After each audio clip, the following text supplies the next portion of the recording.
Okay, y'all, let's jump right in. I just want to remind you, last week we talked about the letter R and E, and R stands for remembering who you are, and E stands for engaging in forgiveness. Now let's go over the letter C.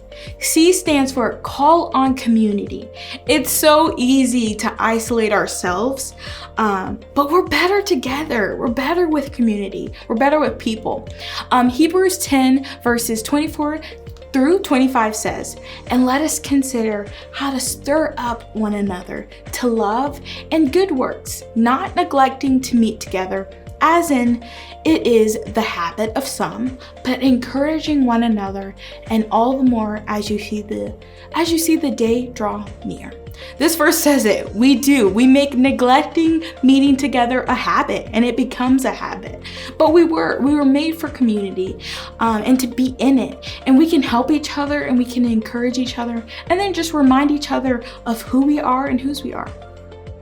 Next is the letter L. L stands for laying it at his feet.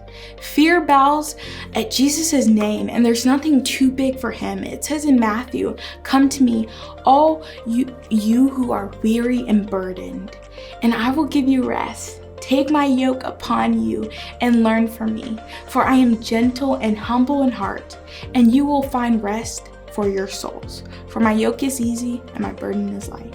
Our Heavenly Father says we can come and we can lay at his feet, and we can lay our burdens and our worries and our fears and our anxieties there, and they can lay to be at rest. And also, you're able to rest.